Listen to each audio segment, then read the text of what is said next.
Muito bom dia, sejam bem-vindos ao Tema Dia. O meu nome é Diogo Dal Silva, comigo tenho o Daniel Oliveira, editor do Playmaker, do domínio inglês do 00. Bom dia, Daniel. Bom dia.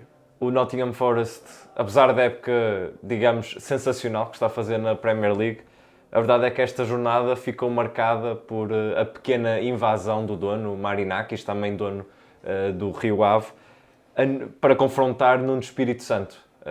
O que é que realmente se passou ali? Ok, bom dia, Diogo. Tenho que dar primeiro um pequeno contexto.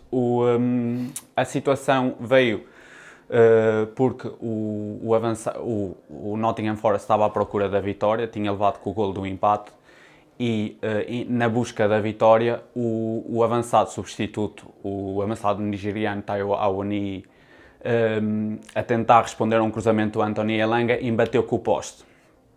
Entrou a equipa médica do Nottingham Forest, que deu o aval ao Nuno e à equipa técnica que não havia problema e o Taiwo Awoniyi podia continuar o resto do jogo.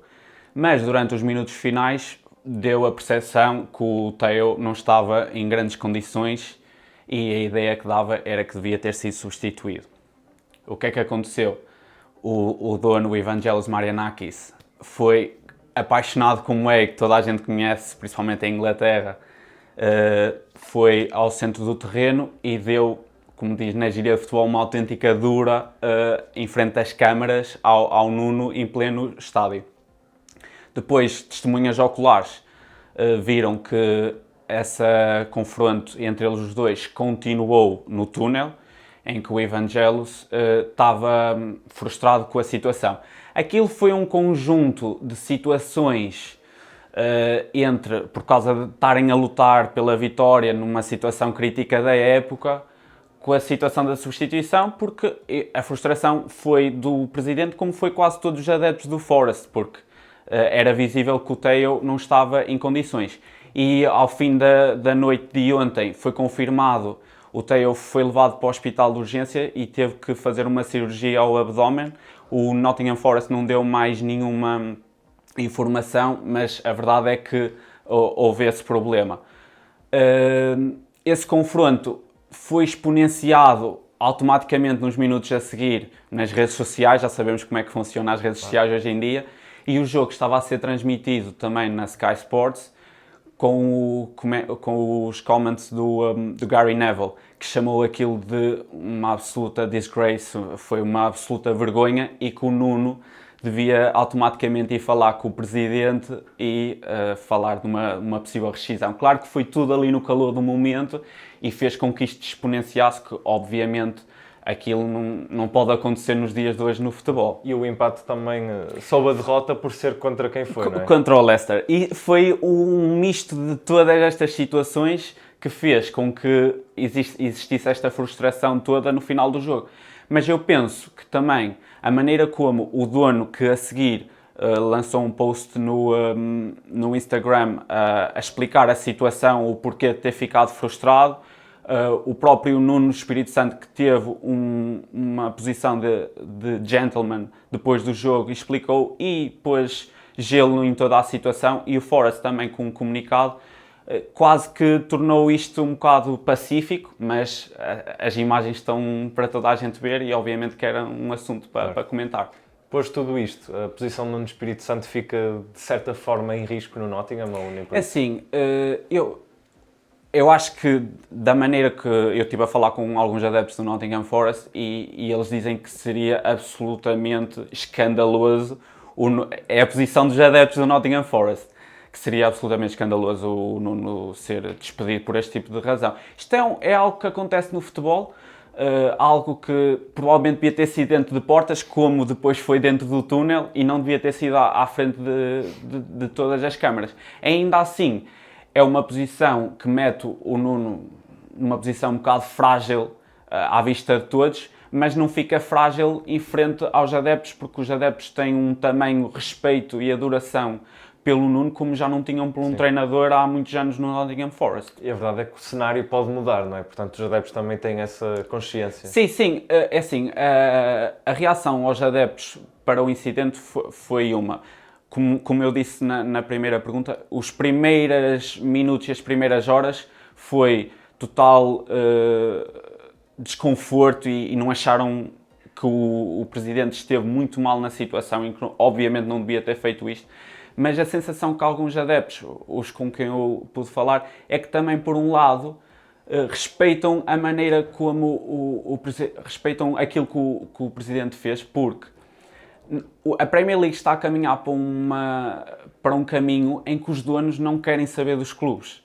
São empresas que gerem os clubes e não têm qualquer paixão pelo clube. E aquilo, entre aspas, é uma demonstração de que o nosso dono quer saber do clube e quer que o nosso clube ande para a frente. Há donos que nós, durante épocas, não os vemos nos clubes. Era preciso que os adeptos acham que ele não devia ter feito aquilo à frente de toda a gente. Sim. Pergunto, posto isto tu mencionaste, ou seja, os adeptos não estão contra nenhum dos dois. Exatamente, é isso mesmo. Eu acho que eles percebem as duas partes, acham que também a maneira como o Nuno, o dono e o clube geriram a situação nas horas a seguir faz com que, obviamente, o lugar do Nuno não está em risco e ainda há 180 minutos de Premier League para ser jogado e eles ainda têm muito para jogar. Claro. A propósito disso, 2 pontos nos últimos 15 possíveis. Qual a razão para esta descida de forma do Nottingham? É assim, não há nenhuma razão. Esta é uma opinião muito pessoal. Eu acho que até março o Nottingham Forest não tinha pressão para ganhar. E chegou aqui uma posição da época em que eles estavam numa posição da tabela em que, ok, este objetivo da Liga dos Campeões é bem possível e penso que quando essa pressão começou a existir no clube de, ok, nós temos que ganhar, foi aí que eles sentiram-se um bocado. E também há um aspecto, para mim, bastante importante. O tipo de jogo do Nottingham Forest esta época, apesar de eles estarem em terceiro classificados, eles eram o clube com menos posse de bola. Eles assumidamente entregam o jogo às equipas adversárias e jogam no kick and rush, um bocado à antiga inglesa.